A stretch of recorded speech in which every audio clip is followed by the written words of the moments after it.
live from Kitchener, Ontario, Canada. And Peter Hallman Ballyard, you're watching the 2014 ISC World Tournament. Kyle Smith and my soon-to-be broadcast partner, Todd Martin, on vacation currently, will join us momentarily as we get set for the winner bracket final here at the ISC World Tournament. Game number 91. It's all downhill from here. We're in overdrive and looking at the finish line. 3 games to go tomorrow, but right now, the Hill United Chiefs and the PA Power are ready to do action in the winner bracket game.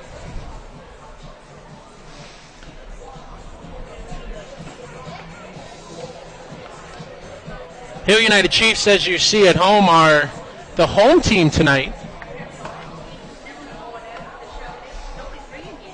I know. It's on. Here, Mike. As Todd Martin returned from vacation, and he brought a friend with him. Todd really doesn't like to go by himself, so it's Kyle and 2 Todds now in the booth as Todd Budke joins us here, proudly wearing his USA Athletics. Todd Martin wearing his Team Canada coat. So do I have to stand in the middle here, fellas, or are we going to play nice in the sandbox? We'll be nice. I wonder who won that battle. I don't remember.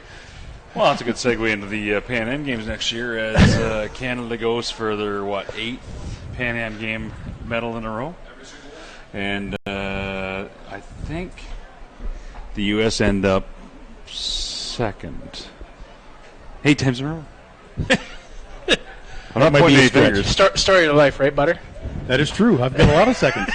That is a lot of second places for USA, and not because they didn't have a great program. It was just, we just happened to win those games a few times in a row. Talk to some of the old guys, and I say old guys, and very respectfully. They said the U.S. team had a better team for many, many, many years in a row, but they just never got to win the Pan Ams at the right time. We're talking about like Teddy Hicks and Brian Rothrock versus Brian Patton, these guys. So, anyways, let's tee up this game. Back in the deer. Defensively for the Hill United Chiefs, Mark Johnson, Brad Ezekol, and Jeff Ellsworth left to right across the outfield. It's Crawford, Todd Hunter, Shales, and Mullally the way it's been all week long. Sanford behind the plate. And the strong right-handed Aussie on the mound, Adam Folkard, as he opens up for ball 1. For PA Power, it's Juan Tomas Nunez, followed by Juan Cruz Zara. Derek Zekman bats 3rd, Manuel Godoy, the 4-hitter. Frankie DeGroat batting 5th. The 6th spot is Serge Lahose. Eddie Kettlehat bats 7th. 8 hitters Greg Houts, and Josh Martin rounds out the order. And very quickly, Adam falls behind 2-0, so good chance here for Nunez to get things going. They struck quickly last night. It was a double followed by a single, and all of a sudden it was 1-0 before anybody knew what was going on. Well, I'm going on a limb here, Kyle, and saying that PA Power, this is a David versus Goliath kind of type thing. They got to get on Adam early and often because they don't want to get the you don't want to let the Hill United bats get loose early because if they do, they're gone. They're track meet. They'll run and hide. They will run and hide. So the only chance that not the only chance, but the PA Power, the chance they have is to get up, let the boys squeeze the bat a little bit, and see what goes from there. Almost like what Scarborough did last night to him, where Scarborough got out in front, had the Chiefs down. Adam really wasn't on point last night, but as the game wore on, Adam found his bearings, and the Hill United bats started to come alive, and we all know what happened in the 6th. Oh, exactly, and, if Scarborough could do it again, I bet you they would have changed pitchers after 5, even though Donnie Scott was throwing a gem, and he only gave up 3 hits. They're up 3-1 going in the 6th inning. Good time to give a different look. It's a different game when you get into this kettle of fish here now. It's just, the teams are so good and they're so deep, and you give a guy a 3rd bat. Make adjustments, swing and a miss on the drop ball, down and away, and down on strikes goes Nunez. So good way to start for Adam Folkard. And Butter, you're the hitter of the group here between myself and Martin. And as a hitter, what are you looking for to key off on Folkard? One thing about Adam, he is effectively wild, and not in the sense that you're worried about getting hit. He just doesn't leave anything in the middle of the zone, and it's hard. You basically got to run into one, maybe look at a zone, you got to pay attention. When you're in the dugout right now, I'd be paying serious attention to what's he throwing and where's most of his balls going. He throws that hard. It's not easy to pick up that fast. So I'm trying to figure out, is he going down, down, down? Okay. Then, I'm going to have to sit on a down ball. And if he throws me something else, I'm at his mercy. Tip your cap. Yep. And you go back. That's how you hit these type of pitchers. I don't like to say guessing, because guessing gets you in trouble, but you've got to sit. Yeah. Look for tendencies, right? Yep, and you got to commit to it. Folkard 1-1, coming inside, and that's why it makes an opposite pitcher against guys like Ian. That got a piece of him, so down he goes to first. Oh, I'd be in a pile right now at home plate if that hit me. He's throwing hard. I'd be in a pile. We've got the two hardest throwers here this week, and Ramon Jones throwing for PA Power and Adam Folkard for Hill United. I mean, they really don't get any harder than these two lads on the mound tonight. We got a clock on these guys? I haven't seen one out. We're kind of guessing the way they've been throwing, the way it looks. Probably in around the 85, 87 mark, I think. Really haven't seen Adam turn the wick up yet this week. Maybe other than the 7th inning last night for the Hill United Chiefs, but it hasn't been the effort where we saw last year. Well, last year, Adam had an unbelievable World Tournament. Adam was a beast. But you're also playing under the lights in South Bend, or in Quad Cities, which are a little tougher lights than we are here. So we got a pretty well lit ballpark. He throws hard. There's no doubt about that. I tell you what, if I was that size, I wouldn't even wear a glove, though. I'd tell you what's coming. 1-1. The umpires for tonight, it's Paul Byer behind the plate from here in Ontario, just down the road in Stratford. Mathieu Leclerc from Donnacona, Quebec. And that third is Dave Selden from Reese, Michigan. As Folkard works, just goes to the outside, swing and a miss by Zekman. So while we're sitting here and we got a little bit of time in between pitches, one of the greatest people that ever donned a fastball uniform, coached ball in Ontario, his name is Chris Popovich. And Chris Popovich is sitting at home right now listening to this telecast on the internet. And I want to give a big, huge shout out to Pops, because everyone that's ever walked on a diamond in the last 50 years knows Pops. And, he's having a tough time right now. But as I told him before, guys like us, we die the way we want to. So Pops is the man, and I'm going to give a huge shout-out to him, and he's going to live till he's 105 years old because I love him. 1-2 pitch up and in, and that got a piece of Zekman. Off the bottom of the bat, goes straight out. One. Wow. Paul Byer doesn't have it off the bat. He's got it off the bat, not off the hands of Zekman. Might have been off the chin. That come up and in and went straight out. So, I mean, that's a ricochet. That's got to go straight out. The way that ball comes out, it looks like it. Depends on what we see. And we got 2 out. So down go the PA Power on one of the strangest plays we've seen here this week. Joe Roslin in on the conversation, as is Eric Fogel and Chip Savini down field level, talking with Paul Byer. So Zekman goes 1-4-3. That's a tough double play, Cal. You take one in the chin, your hands up the butt of the bat, hits you in the butt of the bat, roll a double play. As Rob Peterson used to say, if you're going to hit a double play, Cal, strike out. Hard to strike out and hit you in the fucking forehead. Oh! First Nations Payment System strives to deliver innovative and secure solutions that benefit merchants everywhere. We can help you decrease your costs and increase your revenues. With more than 1 million merchant locations using First Nations Payment Systems platform worldwide, you can't go wrong by making the switch. When you partner with First Nations Payments, your clients will benefit from our world-class payment experts, support staff, and cutting-edge technologies. To learn more about how First Nations Payments can help your organization, contact us through our website at firstnationspayment.ca. We thank First Nations Payment for their title sponsorship here at the ISC World Tournament, allowing us to bring these games free of charge to you at home as we settle back in for the bottom half of the first inning. A tough end to the top half of the first inning for PA Power. After the hit batsman, Derek Zekman thought that he had taken one off the bottom of the hands.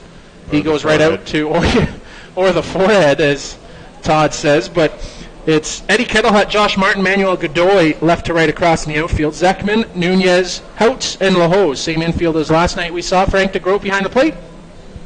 And the hard-throwing right-hander, Ramon Jones, on the mound. I'm looking forward to seeing Ramon throw here, Kyle, because I haven't seen him throw yet, and I've heard a lot of things about him in the last couple of years. And this is the guy that sent Canada home. Yep. And him and Eric Urbanier. And he struck out, 17 or 18 on Wednesday, Thursday night? Yep. Yeah, so I'm looking forward to seeing him throw. He's big enough to put it work, as Skipper would say. Brad Ezeko will lead things off. Jeff Ellsworth, Nick Shales, Steve Mullally, 1, 2, 3, 4 in the lineup. Jason Hill bats fifth. Six hitters, Mark Johnson. James Todd-Hunter bats in the 7-hole. Jason Sanford back behind the plate. And Craig Crawford rounds out the order. The ageless Craig Crawford, as we've said all week long. You guys very familiar with Croft back from your playing days.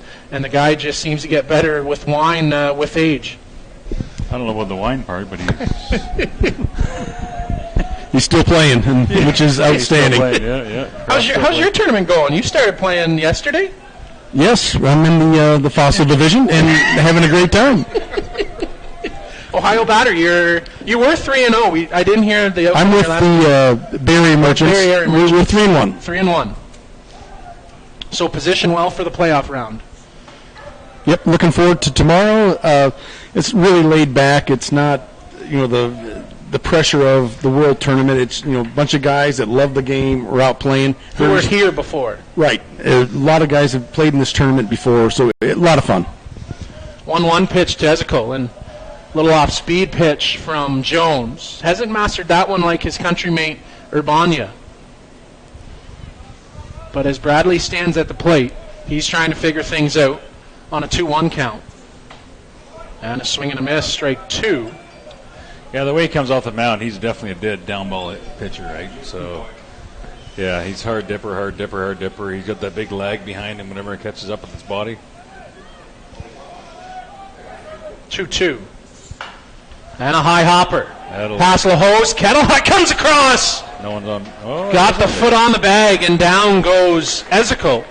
Eddie Kettlehut, what a great defensive ball player. He played third base for Midland, Michigan for years, and he's one of those American guys that had great hands, and came into the game a little later. Right, he's been playing for quite a few years now, mind you, but played baseball his whole life. And that's one of the things that sets American ball players away from Canadian ball players for years, is their defensive ability in their arms. And what a great play that was there, too. On both ends, actually. The first baseman had a great play, too. Ranging to his left to get that one. And swung on! Deep left center! Say bye-bye baseball. Elsie comes up first pitch. Makes it 1-0. Just like that, Hill United, they jump out in front, looking dead red on the drop. Imagine that, Jeff Ellsworth, another home run. What's he do? Hits home runs, hits bombs. I said to somebody, and you guys played against Elsie, but I said actually to his wife Lori and a couple other people this week, I think this is the healthiest Jeff Ellsworth has been in the last 3 seasons, bar none. He's hitting home runs instead of bunting and trying to get on base with his legs, because he ran like the wind. Now he put on the the freshman 15, the way he goes, start hitting home runs. So he hits bombs instead of trying to beat out bunt singles. But, he had a bunt signal the other night, though. Yeah, but it doesn't happen very often. But he had a horrible trouble with his hamstrings for years, right? So it happens. So he's always had the home run power, but now he's sitting back in the box. He's not leading off. What do you see in Ellsworth that makes him what he is, a tough hitter? You talked about zoning up, but what is it about Ellsworth and his mechanics at the plate? What I've seen of Jeff is I think he lets the ball travel. That's kind of a popular term these days, but I think he sees it longer and waits for the location, then explodes on it. And right there, as a left-handed hitter, he just hit a bomb to left, not even left center. That's more left field, and hit it really well. That tells me he lets the ball get deep, recognizes the pitch, boom, and explodes on it. Doesn't hold anything back. And that one gets lifted foul by Shales as he stands on the plate after that big home run by Elsie. Not that I wouldn't ask you, Todd, but I know how to get Elsie. Throw 25 changes in a row, which I have, which he'll tell you, which he hates me for. It's a love-hate thing. Yeah, he loves to hate me throwing change-ups. So bouncing back quickly, 2-2 the count from Ramon Jones after giving up that big home run to Ellsworth here in the first. That one skips away. When we amalgamated with Aurelia in whatever 07 or 08, Elsie says, you threw me 13 changeups in a row at one point over like 3 different games. Here's the thing we talked about last night with Ramon Jones, wears his heart on the sleeve, which is fine and dandy, but it's the vibrato of the Latin American player that kind of carries that stigma. And last night he was right livid with Serge Lahose not throwing it to the plate. Now upset with the first base umpire not checking that swing. Swung on, high fly, worried about it. You can say bye-bye baseball. A home run. Just as we said, you focus on the umpire, you're going to serve one up, Shales explodes on it, Budke. Without question. And as a pitcher, as a former pitcher throwing the baseball, the umpires are umpires, and from up here in the booth, that did not look like a swing. And apparently to Ramon, it bothered him. And what happens? Throws it right down the center. Nick Shales deposited dead center. You just cannot let things dictate how you pitch or how you play the game. Everybody's human, although that wasn't even, to me, the chop swing wasn't even close. Yeah. That wasn't even close to a swing. And he's, screaming in Latin. But, that is the Latin style. You see it in big league baseball. It is a lot of bravado, a lot of showmanship. And it's becoming more and more, acceptable in the game. So Jones serves 2 up. No, shouldn't be. It's not the way gentlemen play it.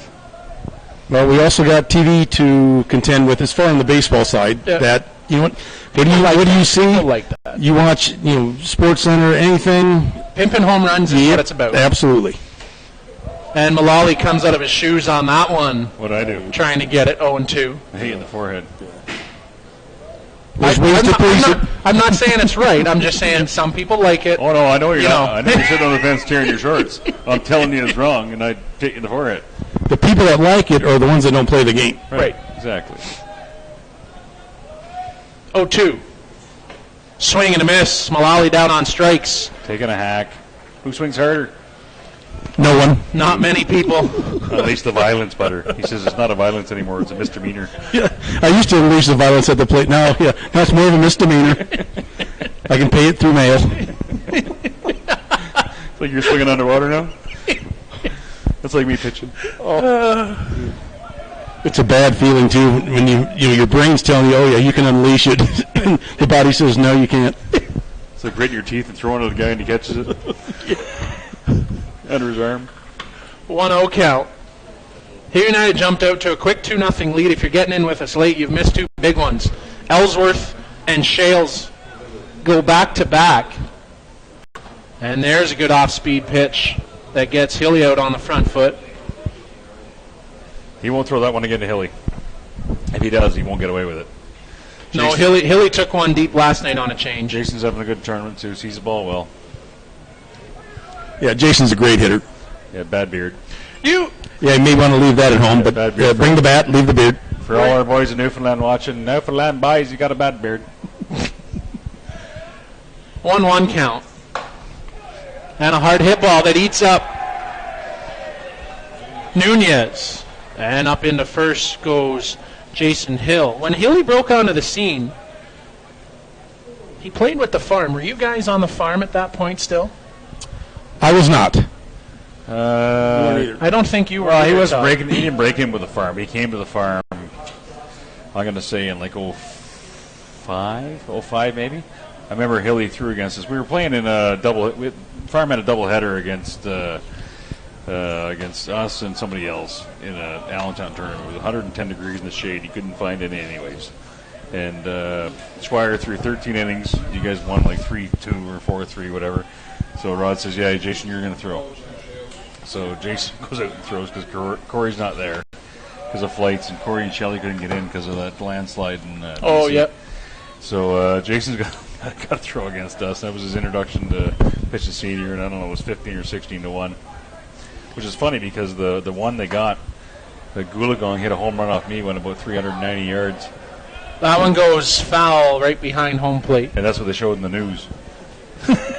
We won 15 or 16-1. And trying to throw it back in, it ricochets off the screen and goes to the second deck. Want to say hello to Jen Shales watching back in Australia. Of course, Jen's husband, Nick, just took him yard, and I'm sure Jen... What time is Australia right now? It'd probably be early morning. We're getting some tweets from Australia, too. It'd be about, I think we were told it'd be about 4 in the morning right now, I think. 4 in the morning? Because So Keifel's tweeting. afternoon. Chris Keifel's tweeting and texting right now, too, so... He's an awesome dude. He should be still playing, too. He's good enough to play and young enough to play, too. I agree 100%. Always a pleasure playing against him. Yeah, he played in those great county teams in Yep. 05 and 06, too, right? So Yep. Off speed, there goes the bat helicoptering down the third base line, and Johnson says, I'll just let my coach get that one. I'll run to the bench. Down on strikes he goes. So an interesting inning, see a little bit of everything, and a two-shot. Frankie and Ramon sharing a few words as they head off. Being joined in the booth by two Todds, Todd Budke and Todd Martin, who took part in the Legends of the ISC event, believe it or not, a week ago. what a good time tonight. And we encourage you, if you haven't already, because I know a lot of you have at home, go back and watch the archive of that event. Great hour and a half of fastball conversation with everyone involved in that event. But Steve Mullally had the brainchild idea, brought it to fruition, and a great night had by all. What did you guys think about that night? Oh, I thought it was fantastic. It's it was fun. It was goofy. We could have done it for 8 hours because we do it every time we get into a beer tent after a ball game, ball tournament, whatever. Anyway, so same thing. Yeah, to me it was like old times. I mean, just other than the lights and the microphones, it'd be the same as us sitting there. Generally, that happens on a golf course, right? Those stories you guys told. Totally. Oh, of course. That's what I said. The uncut version was the day before in Bag's garage. That is true. That was a fun night. Yeah, it was the uncut version. So. Yep. Thanks, Bags. The steak and crab legs were outstanding. Yeah. Speaking of Bags, he's in Whitby. Whitby right now with his Squirt Girl Tavistock team. They won 18-3 today, so they Put a shellacking on. Put a thumping on somebody on their way to another provincial title for the Tavistock Squirt Girls. And him and Evan Boyd were sending my shots girls, your Megan way. and Sarah, are going to throw the what of it again this weekend too. So hey guys, hey girls. That one down into the dirt for ball one.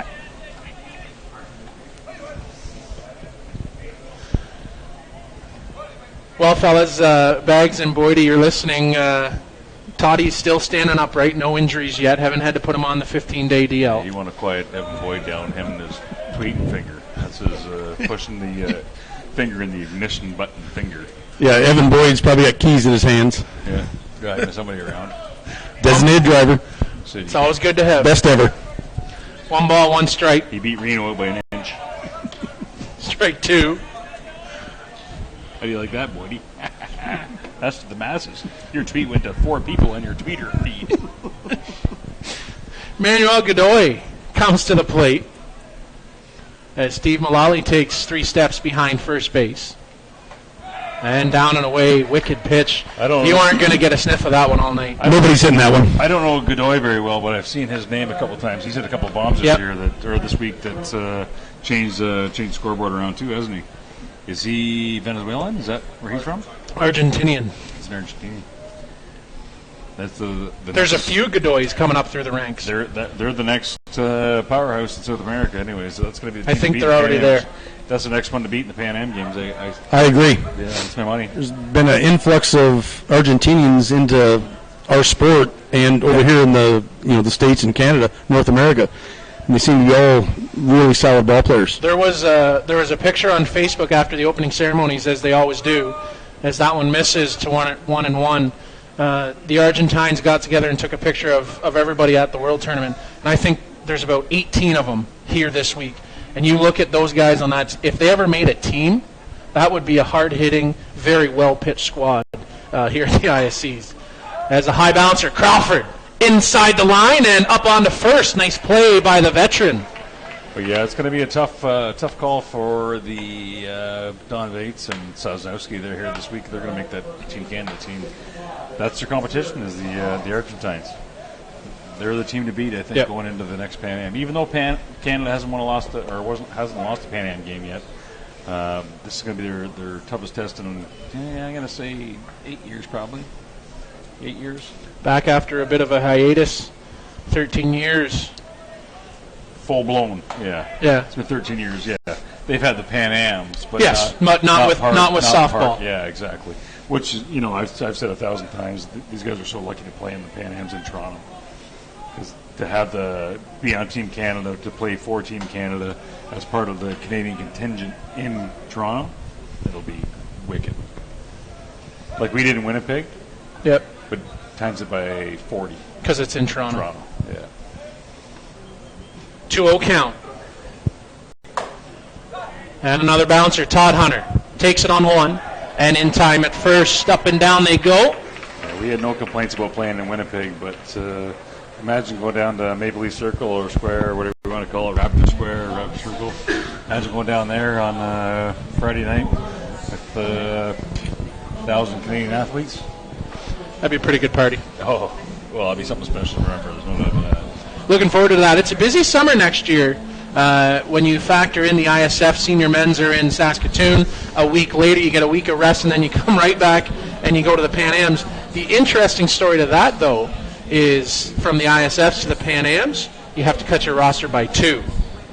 Yeah. So there's a decision to make after the ISFs, get your roster down for the Pan Ams. So guys have something to play for, right? It's a good tryout. Yeah. The sad part is that you got them all in a row. So you got Pan Am, ISF, and ISC all in a row. I think you throw the ASA in there too. I think it's all going to suffer. So too bad they got them all in a row. I'm so happy that the Pan Ams are back as a full-fledged medal sport in Toronto, and of course the ISFs are ISFs. But hopefully everybody get the ISCs. Hopefully everybody is able to get time off. Yeah, that'll be the biggest thing is the time off through the week leading into the weekend. Totally. Because and that's the thing, you guys road warriors, right, on weekends and time away and the time that it's put stress on the families. Talk about that is, what's that like going through and time away, national teams. You guys both played on the national teams for your respective countries. It's a huge strain on your life work and your family life. Like, everyone's got to work for a living. No one gets paid to play this game. But, for the love of the game, you got to give it a go. So, you make a way to make it work. So hopefully that, you get bosses that understand the importance of putting on a jersey that represents your country, that lets you go away. A lot of guys take time off work, take unpaid time. Not sure what's so they're making a defensive switch here.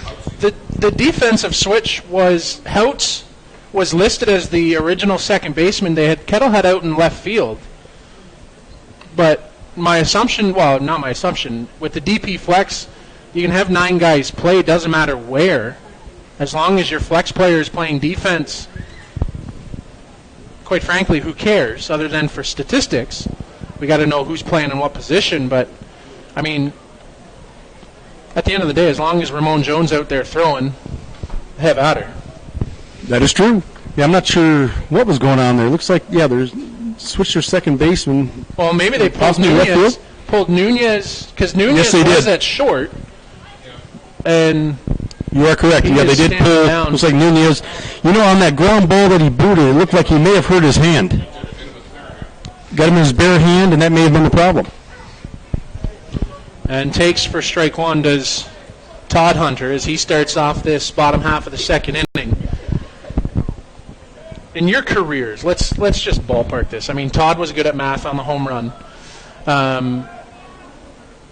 many miles did you guys travel in your careers? Butter being a better one for that because it's... Yeah, traveling from California, and I played, obviously, for the Farm Tavern many years in Wisconsin, played for, had the privilege of playing for the Hallman Twins, way up here. Nothing was close for you? No. Closest, actually, Madison, Wisconsin is about as close as I got. So I was traveling close and sometimes over 100,000 miles a year. flying out Thursday nights, flying back Monday mornings. But you know what? I love the game. It's a passion, still is. And obviously, I wouldn't do that if I didn't love my teammates. For sure. And they made it worthwhile. I couldn't wait to land. I hated the process of getting there, but I love when the guys pick me up, and it was fun. You just like to click your heels together 3 times and be wherever you had to go, right? That would be perfect. Unfortunately, at that time, Northwest Airlines didn't allow me that. Yeah, I didn't travel near as far as Butter did as far as miles went. I probably did it for a lot longer than Butter did, but we started playing in Tampa in 90. I guess my first year in Tampa was 96. We played 20 weekends. So we started. That's unheard of now. Oh, I know. I know.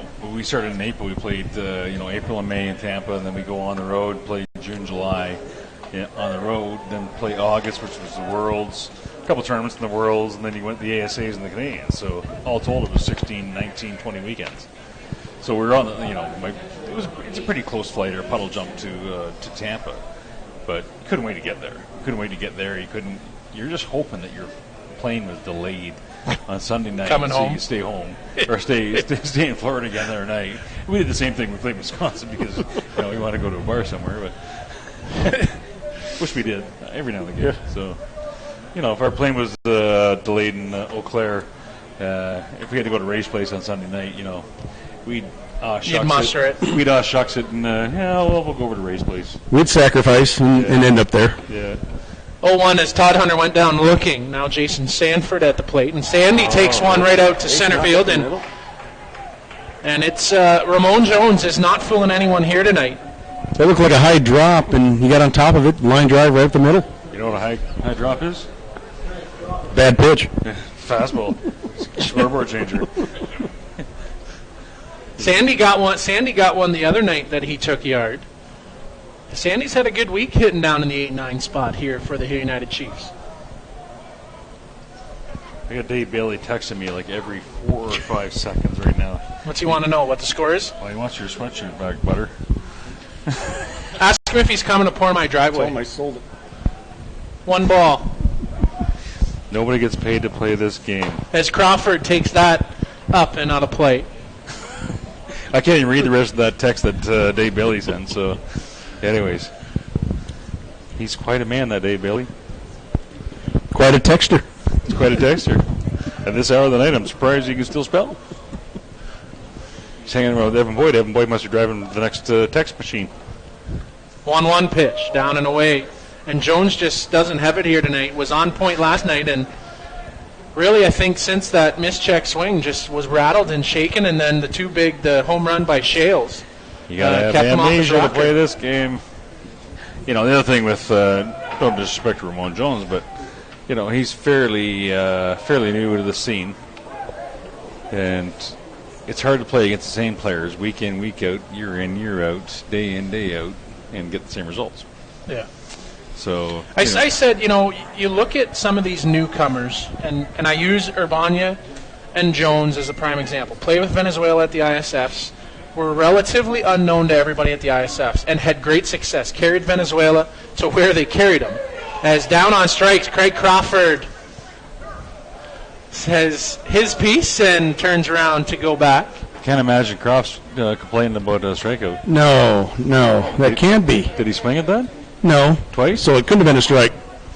Down he goes. Now Ezekiel comes to the plate. Going back to your point. But going back to my point, I said this may be the worst thing for the team Venezuela to happen to them, where these two kids come over and expose themselves all summer to everybody here. Because these are the guys that are going to play in Saskatoon. Totally. You're absolutely right. Because Canadians beat up Canadians.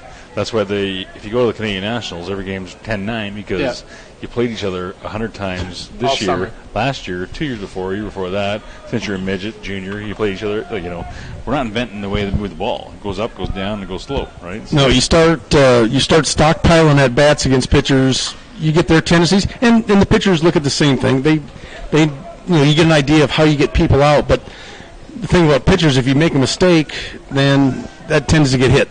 that's why you got to throw it at their face every now and again. Keep them on their toes, right, Todd? Yeah, hit them in the neck. 1-2 count as that one goes across for strike 2. You can move your face, you can move your ribs, you can move your feet, but can you move your neck? Not a chance. Dot you in the neck every now and again. We're getting inside the mind of Todd.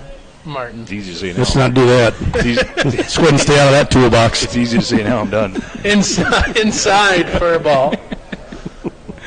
Yeah, 2-2. It's easy to say no. Jimmy on purpose? No. Who, for you, Butter, who was the hardest guy to hit against? For those not seeing it, Martin's pounding himself in the chest. Well, swinging a miss. You never got a hit lifetime. Down on strike. Oh, my God. You're over. Oh, come on. My first year, it doubled. I didn't even know how to play. Tim Hortons double. No, there was not a double-double. It's a double down the line smashed. Can't believe it stayed in the yard. And then at the Worlds, him and I were best friends, and he dots me. Keep you guessing. Yeah. So who was the hardest pitcher you faced? Is it Todd Martin? No. I didn't face him. One of the pleasures I've had in my career is I had a lot of the best pitchers in the world playing for you. I'm sitting on the same dugout with I them. can't wait for this question for me. Well, and going back to Friday night, you guys both said when you played for the farm, it was always you had the best pitchers, and that's why you stayed in some of the places you did. But back to the question. Right. Colin Abbott had played for I got to think Galert here. G-Men. I would have played with Galert. I'm trying to think here. Usually anybody that could spin their drop ball like their changeup made it difficult for me to hit. If your changeup spun different, Marty's changeup was outstanding. When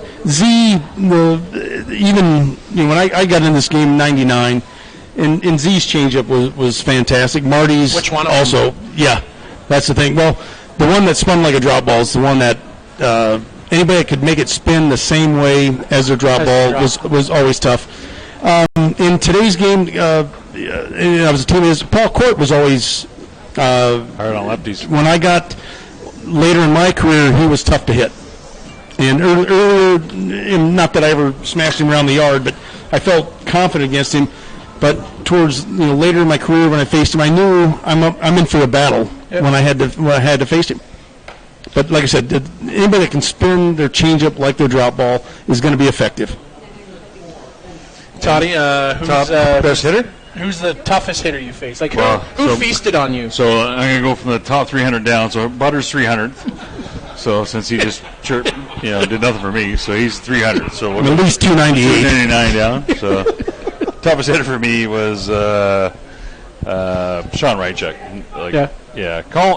Colin was like scary, sick, good. Didn't want to pitch to him. But like I said, I followed him everywhere. Or we followed each other. So I played with Newfoundland for 6 years, and I played with the farm for 6-7 years together. So he didn't get his reps like Sean did, but Sean wore me out. So he was the guy that just wanted to hit a home run. I didn't want to hit me in the face. Because I thought, being down 1-0 or being without chicklets, it's easy.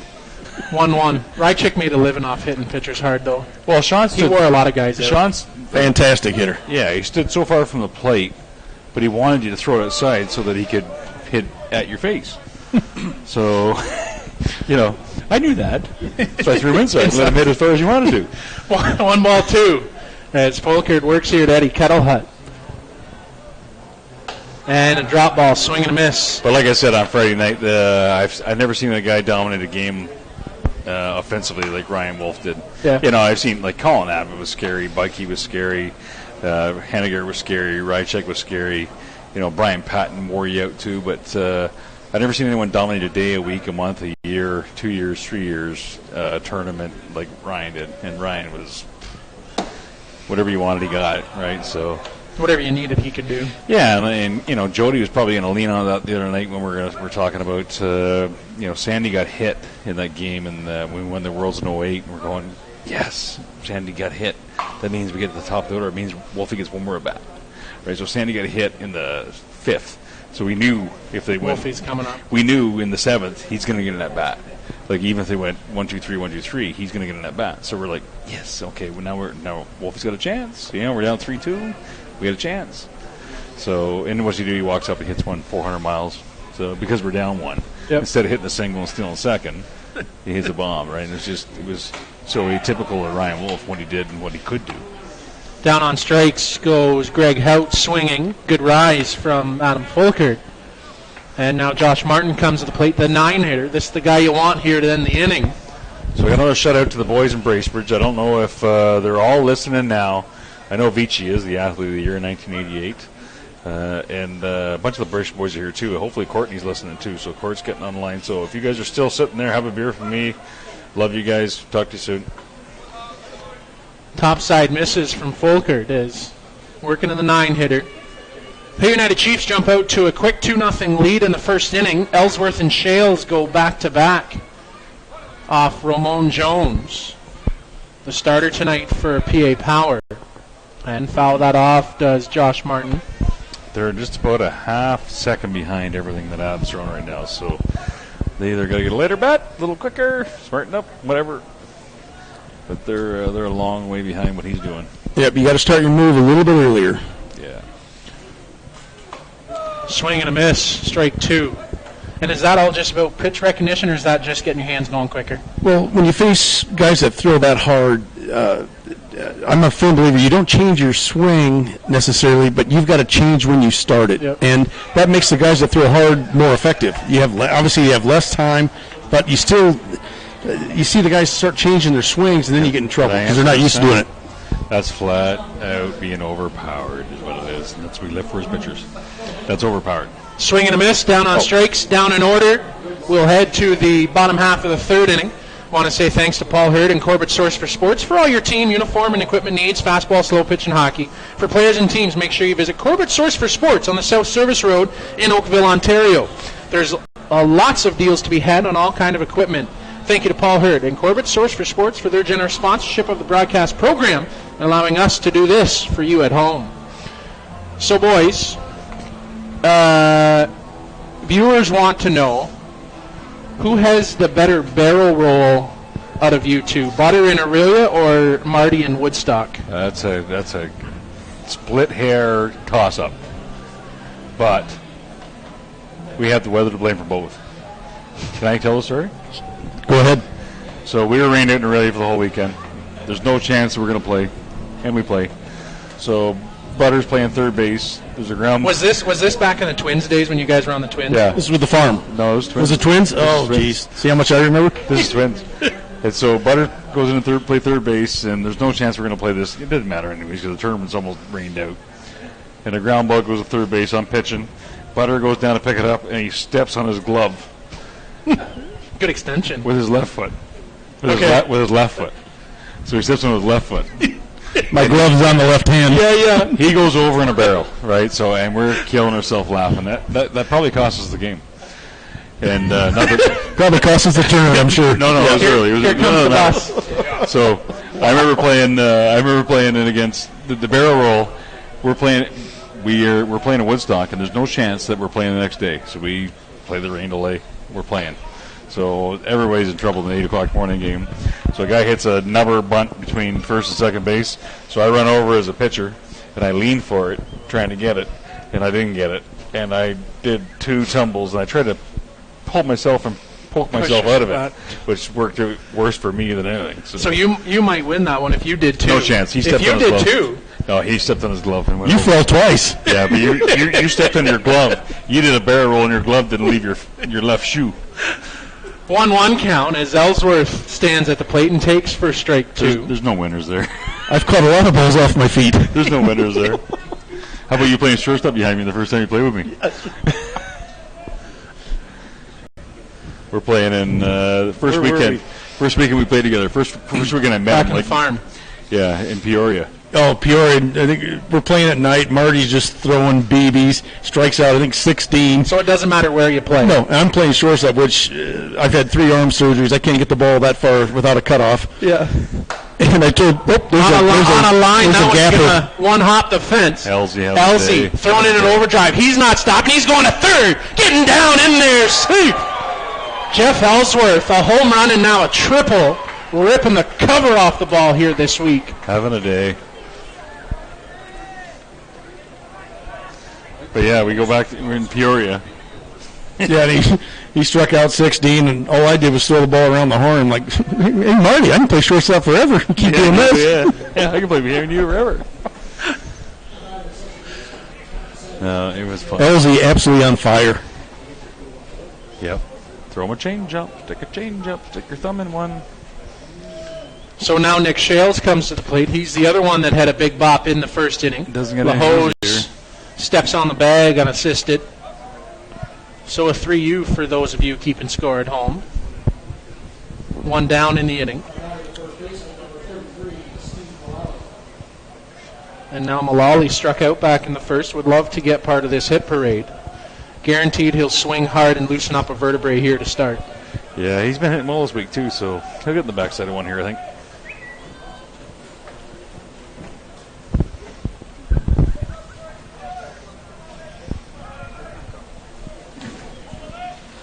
What a great job he did pulling that thing together last weekend, eh? Oh, that was fantastic. Yeah, so glad I was invited to do that. He worked hard. He did. Yeah, he was great. And Mullally lifts that up and out of play. And, obviously the crew here as well for doing the broadcast of that. That was outstanding. Oh, yeah. That's easy. We just set the camera up and hit play. Yeah, but Blair Setford and the guys, you guys put a lot of work into that stuff. Sure is fun to do. Best seat in the house watching these games take place is Jones 0-1. And that one goes off the leg of Mullally. I'd be down in a pile right there if that hit me in the leg like that. You never make that good of contact. You never see me hit when I always said they wouldn't let me hit because they couldn't afford me. You got to pay me pitching money and then give me calling Jody Abbott or Jody Henniger money to hit. Cripes. Everybody have money. Taking to court. 0-2. Pull in on the infield does PA Power. And a change in the dirt. Mullally up onto first and what a play by Ellsworth. Strikeout 2-3. What a read right there. What a read. That's absolutely what a fantastic read by Ellsworth on third to score on that. Ball did not get very far away from the catcher. No. Read it completely, no hesitation. And Frankie didn't even know he was coming home. No one helped him out on that one. And not a whole lot of yelling. In comes Elsie with the game's third run. Well, he's just on top of the game, right? He's on the ball. So another shout out to the boys there in Magnetawan, which is way north from here. So my boy Koopshu taught me how to throw a curveball, which turned into a rise ball when I was about 13 or 14 years old. And Boise, Court, Sorensen, Carr, and Marty. Have one for me, fellas. Jones falls behind. No one warming for PA Power. Nice off-speed pitch. Why am I getting all the texts and tweets and you guys are sitting here just waiting for something? Is it more popularity thing here? Hanging out. Just checking. 1-1. Just checking. I'm just the facilitator. Making things work? I'm United Nations between Canada and U.S. That one fouled off.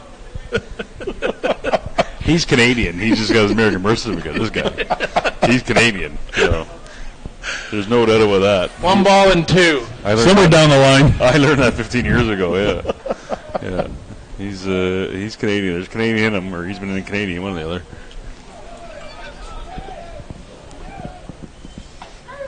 Called strike 3. Down on strikes. Tag him out. Take him out. Jason Hill might get Jason Hill, a little fired up on that one. The ball did look a little down. Well, it bounced. That's Paul Byer. Does that make it low? That's Paul Byer. Down on strikes, but Elsie comes in to increase their lead by 1. Oh, John Hill. John Hill is giving it to Paul Byer. John Hill.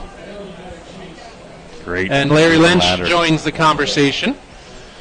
Want to say thanks to First Ontario Credit Union, where you can manage your money the way you want with convenient and flexible plans. Our members are owners, and membership has its privileges. Learn more about the benefits of becoming a First Ontario member owner. Free checking and great rates on loans and mortgages.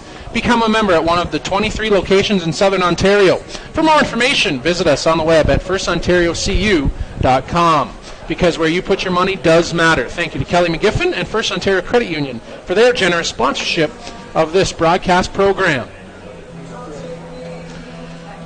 So for PA Power, you head to the top of the order. Juan Tomas Nunez, Juan Cruzera, and Derek Zekman, who will come to the plate. Looks as though we're going to have a pinch hitter in Jordan Tavares, who comes on. Looks as though he's going to lead things off.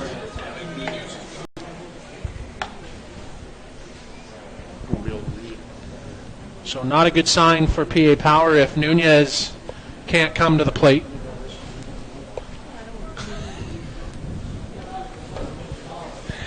We're having a little bit of bifocal problem up here with my my legend friend Todd Budke.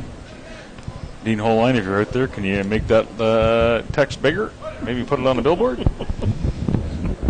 Dino, part of the New York Gremlins here this week, threw a perfect game in 5 innings.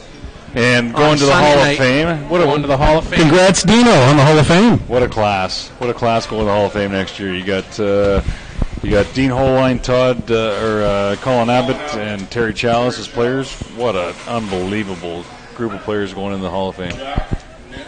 Yeah, Jack, Nick McCurry, and Gary. Yeah. That's really close to that 2012 class. Yeah, same color socks. What was that like for you going into the Hall? Oh, outstanding. It's the pinnacle of any sport anytime you get into the Hall, and obviously very privileged. And like I said, it has everything to do with the teammates I played with. Not so much me, but I was put in such a great position. More me. With the Farm Tavern. And like I said, I give all the credit to my teammates. Me. Down on strikes looking goes Tavares, so he comes in for Nunez. Other than that, you're good. Yeah, he's down on strikes. Playing Lancaster, pitching shutouts in the B leagues, but yeah, other than that, yeah. No, I think so. I didn't hear any shutouts. Todd Martin either. Juan Cruz Zera comes to the plate. 3-0 in favor of the Hill United Chiefs. As Adam. Who's your favorite ball player? Dino Tabaki.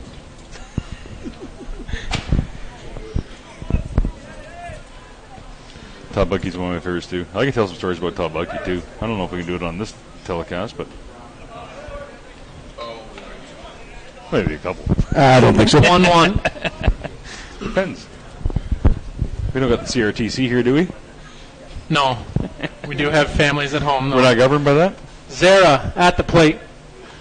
So for the second time through the order, how do you change the equation if you're facing? I mean, it's hard when you're facing Adam, but you have to just make contact. We talked about speeding it up. I'd try to get deeper in counts. So we talked about it last game. Lance and I talked about it last game with Cheese. Cheese is sick, and he's battling pneumonia. Everyone knows it, so he's a great pitcher. But why swing at the first 2 pitches when you got a pitcher that's sick? So with Adam, I'd make him throw you a strike. So everyone's up there hacking and whacking. And I know it's hard to hit. Butter tell you it's hard to hit, right? So very hard to hit. Yeah, but yes, you do got to be selective. Have a game plan. Do you just try to? Do you even bunt right now? Just try to drop one down. If that's your game, if you can, yeah, absolutely. You got to make the infield do something. Make people move. Right now, everybody's kind of basically sitting back and watching Adam throw. Well, he's throwing a gym. PA's got 12 guys at the plate, 13 guys at the plate, and they've all swung the first pitch. So, like I said, I know it's hard to hit, but in a pitch, and my mentality is always get ahead too. But, if I got to throw 5-6 pitches in that bat, it's a little tougher. And that one goes to the outside, 1-1. In the first inning, Adam was actually falling behind hitters, and then they started chasing. That unfortunate double play killed the momentum they had, and ever since then it's been all Adam Folkard. They got two runs, right? Like I said early, make them chase you, right? Get ahead. Once these guys get ahead, they're tough to catch. They start swinging free. You got to make them squeeze the bats a little bit. And Zekman able to hold up the swing. So the count goes to 2-2.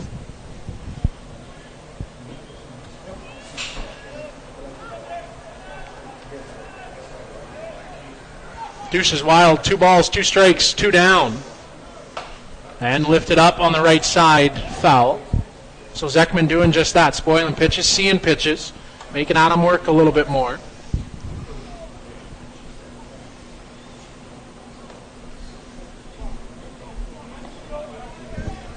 Three 3-0 in favor of the Hill United Chiefs on the strength of the Jeff Ellsworth, Nick Shales big home runs, and then Elsie hit a triple and stole home on the strikeout pass ball. And a swing and a miss.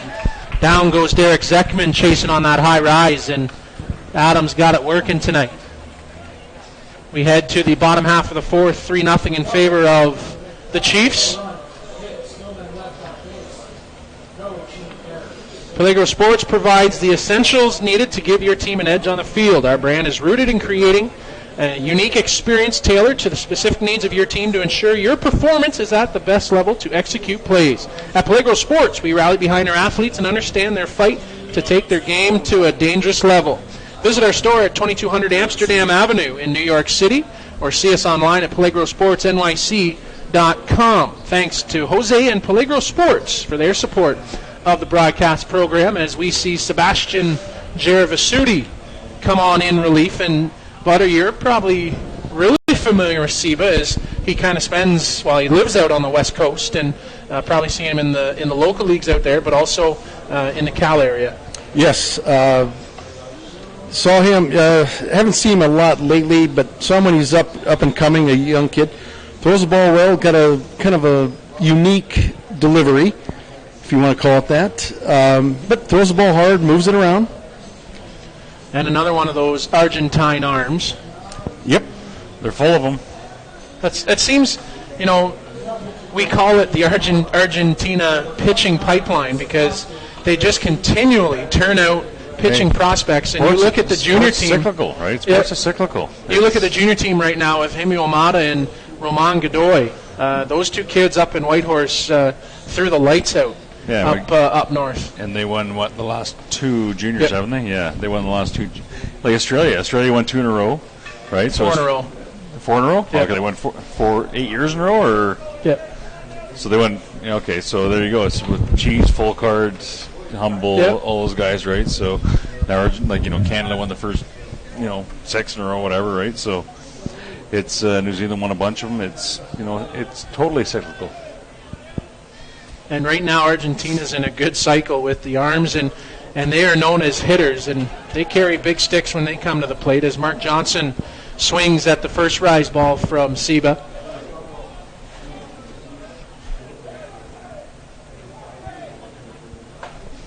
And gets fouled out. Seba's getting it by him quick. Long way behind that pitch anyways. 0-2. MJ can turn on a pitch in a hurry, though. Last time up, MJ helicoptered the bat down third base line. Maybe a little extra stick-em this go-round as he takes for ball 1.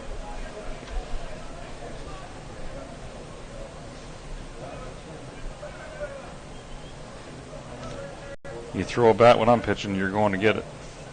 1-2. There's a launch, lifted out on the right side.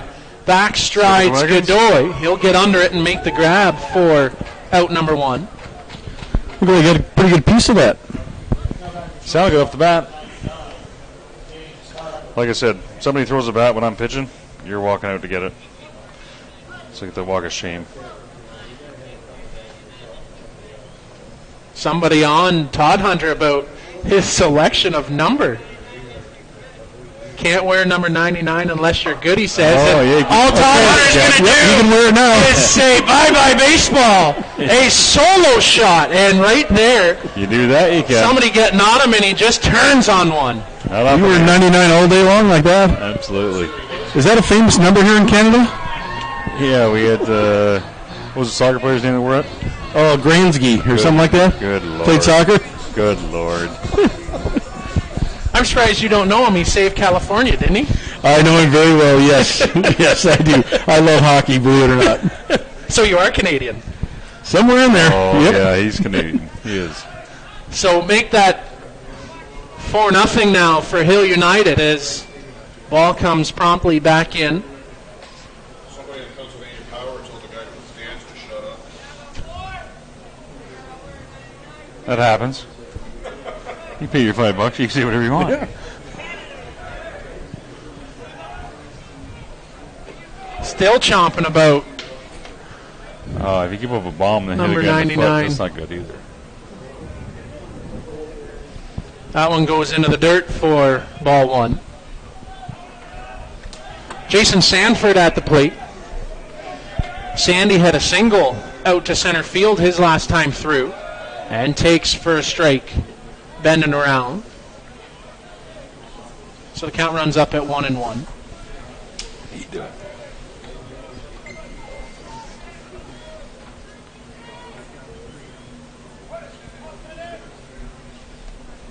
He threw that behind him. I don't know if he's trying to send a message or trying to walk him. Well, if you're trying to send a message, you don't want to bounce it first. That would have been about 34 feet. He bounced two at his feet, so it could be like a message that says, please stop. That's not the message that you should send. 2-1 count. Get your ear flaps on. Misses to the outside, 3-1. Well, apparently if I ever face you again, I need a neck guard. Well, not really, because I just threw you that down change. Down change. 3-1. One down in the inning. And Sandy right back up the middle, right over top of the bag and out to center field. Sandy throws two behind him, and then he still stands 2 it there and knocks him back up the middle. Yeah, attaboy, Sandy. just reaching out and keeping it simple, flicking the wrists and taking them just right up the middle. Hill United is so good at that. They seem to all get the barrel to it. Yeah, they're a good hitting team, there's no doubt. They got a ton of power, but they're also very, very, very professional hitters as well. So I agree. So Craig Crawford comes to the plate, takes for a strike, and doesn't imagine, like that one. That was the that. same one that he got called out on his last time at the plate. So Craig still doesn't agree with Cross it. been doing that for just over 25 years, so since he was about 16 years old.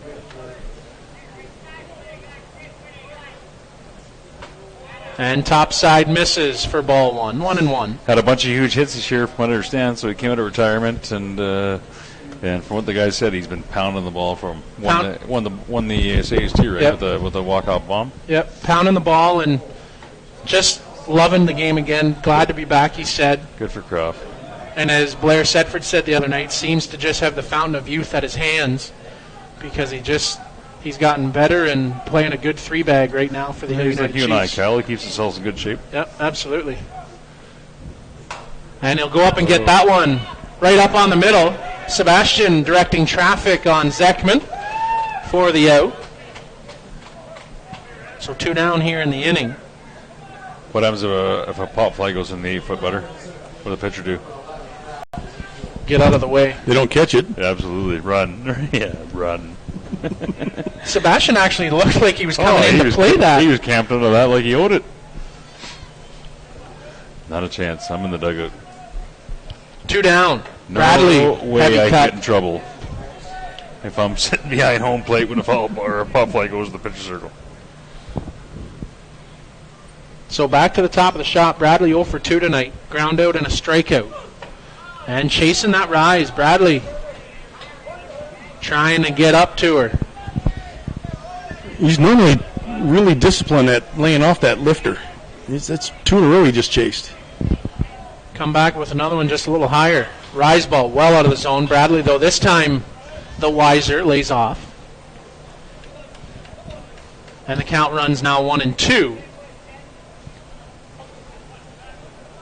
4-0 in favor of the United Chiefs after the home run by James Todd-Hunter. 1-2. Swing and a miss. Another rise. Yep, got him on the lifter again. Rise ball, the eyeballs. A little higher, a little harder here as we head to the top half of the 5th inning. PA Power, if you're a fan of them, Godoy, DeGroat, and LaHose will come to the plate. If you're a fan of Molson's, bring one up the stairs. Ryan Thompson going to check into the ball game. Crew can eat a cocktail.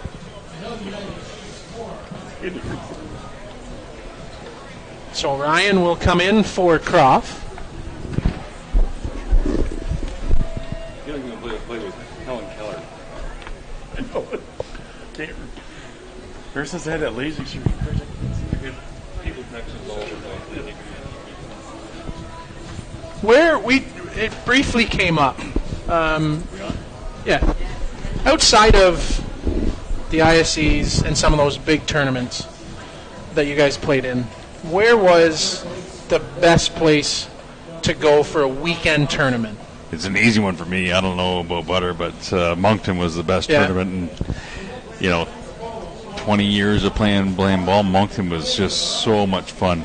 They had a one game, like, you had to take a day off work, whatever. But you had the Thursday night game, the Friday night game, the Saturday night game. You played golf Friday morning, you played golf Saturday morning, and then you had the, playoffs Sunday. It was always the best team, so you always had the 6 or 7. It was the mini worlds. It was Absolutely. It was like the top 7 or top 8 or top 6 or top 9, whatever you want. I think it was an 8-team tournament. Yep. Because you had one diamond. That was the One to and me, eight. that was the beauty of it, is one diamond. So if you want to sit and watch the best teams in the world, Play you could all sit there. mano a mano. The whole setup was fantastic. Love that venue. For me, Eau Claire was always another one. Smaller scale tournament, but just had a blast there. Love that field. Totally. The Galen Field is probably my favorite place. You said that to play. Friday night. Yep. Yeah, My I had a favorite lot place of fun to play. there too. I had a lot of fun But there I think too. as far as the overall, Moncton had the best teams. One diamond. It was fun. Little lift. That one's going to carry out. Back goes Shales right in front of the logo in center. Neatly touched up. Yeah, and the whole town of Moncton got in behind it too. So you had, you had the dance, you had the bands, you had the beer tent, you had the bands in the beer tent, you had, the beer tent, the pies, you had the food, you had great food, everything. You had the beer tent, you had. The city got behind it. All totally. the best teams, the beer tent. I mean, it was all good. Yeah, it was fantastic. It was just a great place to play for what we played 4 or 5 years there. That was my favorite, and I've been in a lot of tournaments that did a great job. Like Kitchener always did a great job. Orillia always did a great job. Salt Lake City did a great job. Kimberly was always fantastic. Adam going to step off as he wanted to regroup here against Frankie DeGroat.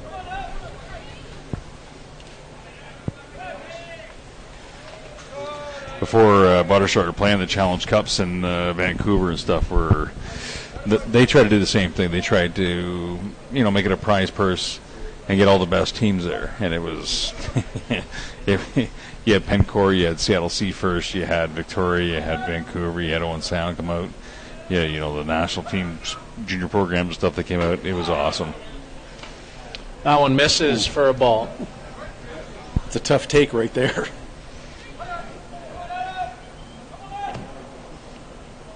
Joined in the booth by Todd Budke and Todd Martin tonight. And a little check swing foul. Todd squared. It's not our first time we've been appearing together. No, it is not. Usually not wearing a headset, but we said they could charge admission.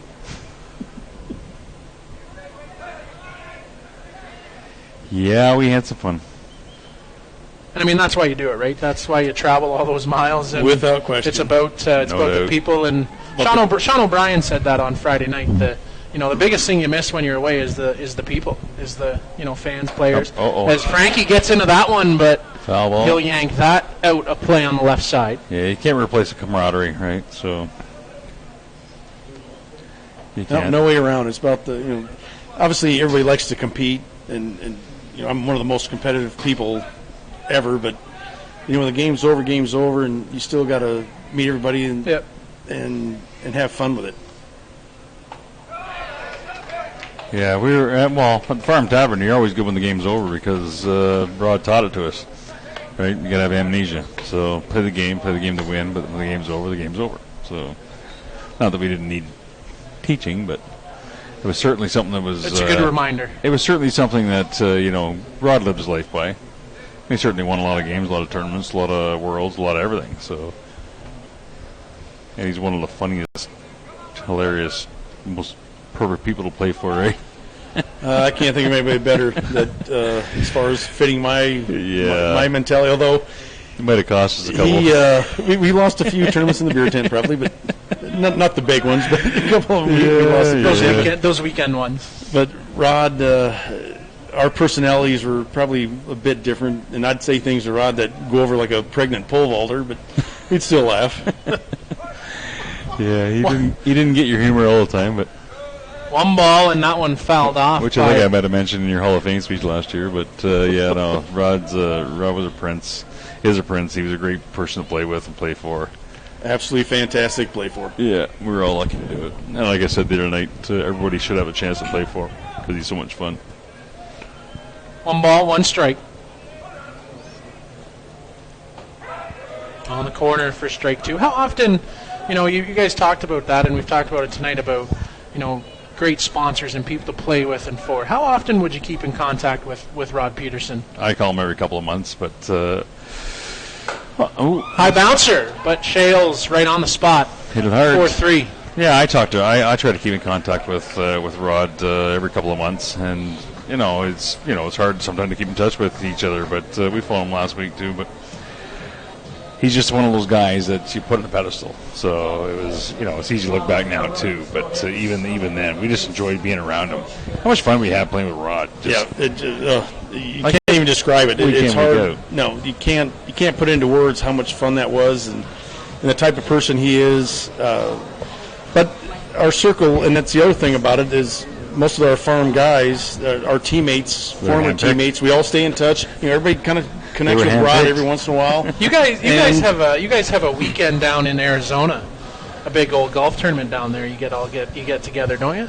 Yeah, we do now. Yes, we do. Actually, third annual. It seems to be getting longer and longer. I think this one's about 6 days, 7 days now. Yeah, third annual coming up. But playing with. You call somebody farm material, and it was always a line that we used but it was the guys were handpicked. The guys were handpicked, whether it was by Rod Peterson or Jody Henniger or Todd Martin or Todd Budke or Colin Abbott. Or all these guys that help Rod recruit, because Rod would pick up somebody and he would have no idea who he's picking up and just say, this is a good ball player, we need him, okay, all right, tell him to call me. So he calls him, does business, and then you play together. So you always had the good guys and the right guys, or whatever you want to call them. Maybe it was wrong guys picking the teams or picking. A lot of research went into. I mean, it wasn't just this guy can play, so he believed he should be on the farm.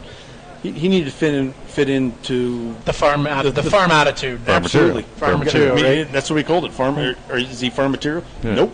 Or yes, he is. Yeah. And that's the biggest thing, right? Bringing guys onto a team and the cohesion. Especially that team. I have never been on a team, and I've obviously been known. I played professional baseball and that kind of thing, but I've never been on a team that all 14 guys, when the game's over, everybody'd say, hey, this is where we're going. And you didn't have to go, but everybody was invited. It wasn't like all of a sudden. It was easy to find us. Everybody pretty much knew where Marty and I were. But everybody was invited, to go eat, or we're going to this place, and no one was left out. They chose to come or not. Right. Nobody was left out. And Seba misses on that one, 1-2. 4-0 in favor of the Hill United Chiefs. Says we're joined in the booth tonight by two of the legends of the ISC, Todd Budke and Todd Martin. Bob Henning says his greetings to both you lads from the West Coast. Oh, outstanding. How you doing, Bob? He still screwed me in a call about 12, 14 years ago. I'm still pissed off that. 1 ball, 2 strikes. I told him about it, though. I'm sure you shared your thoughts. 2-2. I'm not talking behind his back. Oh, he already admitted amnesia left a long time ago, because he said he remembers every pitch. Oh, I do. Every hit. But you got to have amnesia to play the game, though. Well, one of my favorite stories about the umpires, and God love them all, because I know it's a tough position to be into, but we won the Worlds in, I'm going to say 08 or 09. And so we had our team room party in our hotel, which is like a big banquet hall. And the umpires had their own team banquet hall. So they're having their party. So I put on a pair of shades. I got my uniform on still. Put on a pair of shades, turned the bat around backwards, and I walked in like I was blind. 3-2 misses. And a walk to Elsie. And I walk into this umpires room with 40 umpires that had 40 wives, and they all had their kids, and everyone's drinking and carrying on and eating dinner and so on and so forth. And I walk in, I start batting the bat around like I'm a blind guy, saying, "This where you sign up for the umpires?" And it was on YouTube. 40 umpires started killing themselves laughing. They're all patting me in the back laughing, whatever. So I had great respect for them, but I fought with them for years too. Misses down and away. Is there a guy that stands in your mind talking about umpires? Because is there a guy when you walked on the dime and you saw him come out, you knew you were in good hands? Serge LaFlamme. He was the best balls and strike umpire that I had. And he was fiery, and he would walk down and he would scream at you if you looked at him crooked. But he was fair, right? So he knew when he met, and people miss, and and people beg, right? So pitchers beg, umpires miss. He was great. He was a great balls and strike umpire. That one gets fouled off. Heads up, down below us. 1-2. And I've had a lot of good ones over the years too, mind you. But Serge stood out, so I always thought his balls and strike plate, which is what you want as a pitcher, right? He's got to know where the line is. I thought he was fantastic at it. 1-2, Elsie out at first. That one up and in and to the backstop. So Jeff moves up 60 feet. Serge umpired last game too, and I told him, if you don't give me a beer, I'm going to rip you on the online thing tonight. The online thing. Is that what it is, the online thing? Well, you telecast online thing. What is it called? Telecast. Telecast? Telecast. Okay, on the telecast. Well, I was right the first Telecast. time. So the count runs 2-2. Nobody down as Elsie now in scoring position. Can we get a beer for the telecast? And Shales rips that one, but nice hands by Greg Houts. Ball was well struck. Nice play. 4-3 the short way. One down in the inning. And now Steve Mullally will come to the plate. Steve 0 for 2 tonight, 2 strikeouts. He struck out when Ellsworth came from third on the ball that skipped away from Frankie DeGroat.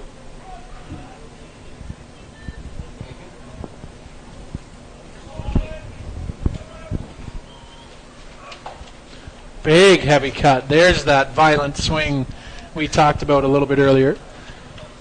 Unleash the violence, Yuka Mullally.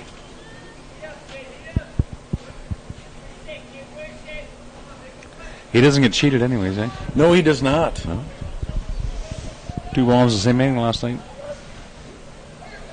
That's something you don't see every day, as that one comes up and in.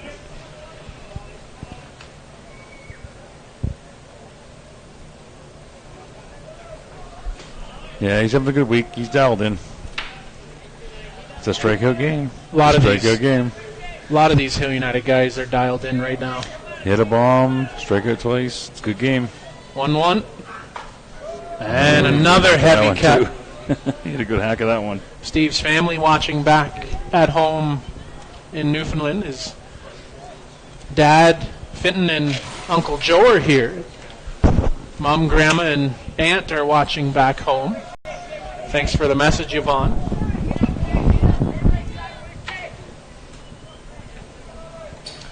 Mullally on the 1-2 count.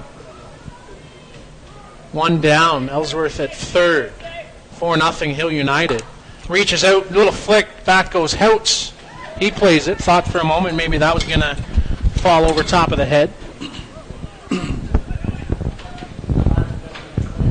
Since Sebastian's come in, Hill United's bat's been at bay, working a little bit more corners rather than Jones coming after him.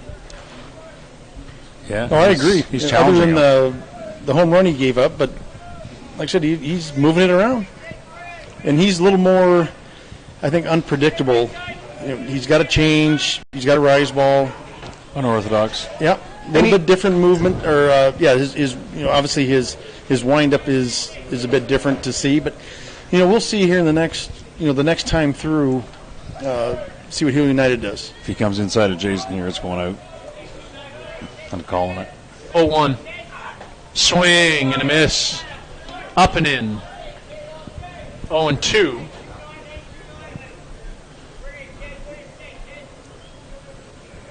A little over the happy zone there.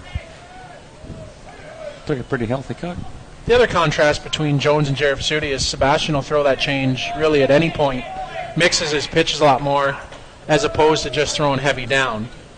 So it changes your eye level, changes your thought process at the plate. Yes, it does. And also, Seba will throw a changeup for a strike. I did not see one changeup that Ramon threw that was, on actually a called strike. And as a hitter, if you can block that out and say, you can't throw for a strike, you're just going to sit on the hard stuff. Hard stuff there, goes out into right center. And Hilly gets a good chunk of that to drive in Ellsworth. So RBI single. We're a bomb from Mercy here, aren't we? Yep. And Mark Johnson will come to the plate. Mark 0 for 2, a flyout and a strikeout. Mark had a good charge in a ball the last time to the plate. You can hit him. He's got a pretty violent bat swing, too. And he gets through the ball. Mark walked it off in Elkland earlier this season. This Hill United team won everything but the Tavistock tournament this summer that they went into. That won by the Toronto Gators, of course. Oh, you beat them out, sorry. Rise ball misses, so they've put an impressive run together this last 2 years. Yes, they have. Winning No doubt about weekends, that. winning big tournaments, back-to-back ASAs, trying to repeat here at the Worlds. And rise ball to the backstop. Jason up 60 feet. You got a squad like that put together. You don't necessarily need, you need 1 or 2 guys hot, and you can that can carry you through the weekend. And they have 1 through 9 that can get hot and hit the best pitching in the world. I mean, from this team last year, they upgrade with Todd Hunter and Crawford here this season. Those are the additions. They add Farian to the pitchers line. Those are the 3 new additions with a few others coming off the bench. Very deep bench for Hill United. Who'd they subtract? Remember?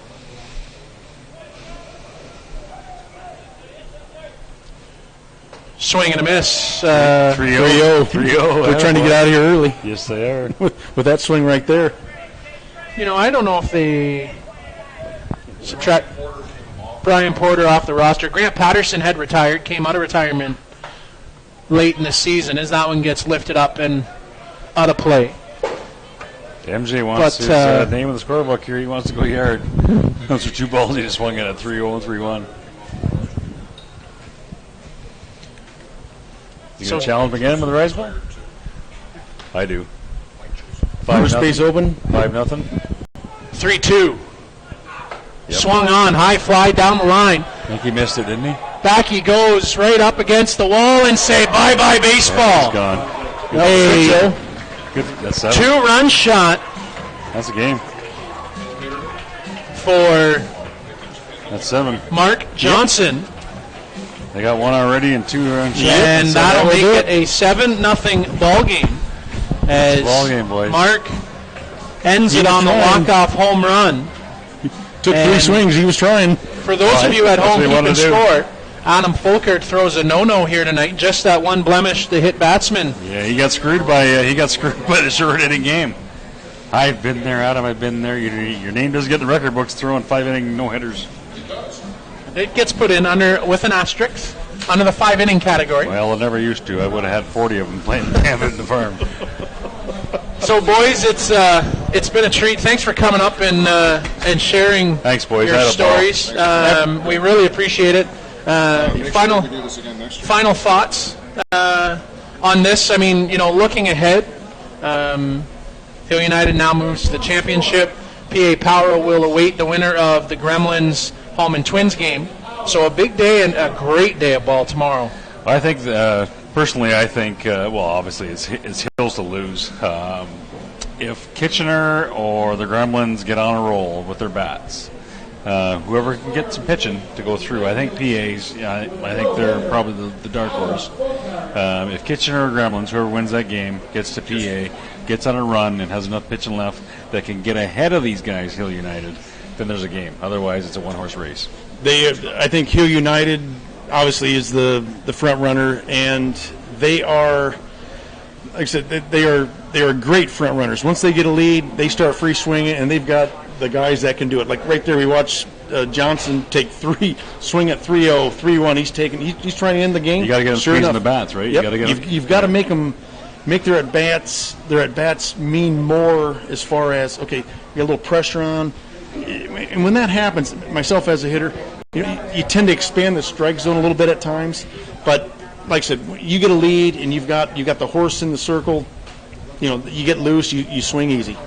You need LZ, Lolly, Zeke, Jason, Chelsea. You need all them thinking, I got to hit a home run to catch up, because that's how they lose. So Swinging from the heels. Right, to try to hit a 3-run home run when they're down 4, right? So that's the only way. That's the only way that you're going to get ahead of that track meet there. So, well, you can make the final 7-0 in favor of Hill United. They'll move to the championship, as we said. Tomorrow's third straight year they wait the winner. Tomorrow we'll start things at high noon here on the ISC network. That will be the Kitchener-Hallman Twins taking on the New York Gremlins. Follow that up at 2 o'clock. PA Power will take on the winner of that. 4 o'clock, we might see Mr. Todd Budke in the championship of the Legends tournament here tomorrow afternoon. That on the ISC network at 4. And we'll round it out with the granddaddy of them all, the championship final here at 7 o'clock local time. Set your time zones. You might as well just get on with us at lunchtime, breakfast time. Stay with us all day. It's going to be a great day of ball. From broadcast partners, Todd Martin, Todd Budke, it's been a pleasure, guys. It's been a treat. Thanks for coming up and sharing the stories. Thank you for having us. Thank you. let's go. For Blair Sedford, Joe Todd, Lance Wynn, Roseanne and Jessica Allen, Mike and Jerry Betts. So long from Kitchener. We'll see you tomorrow afternoon.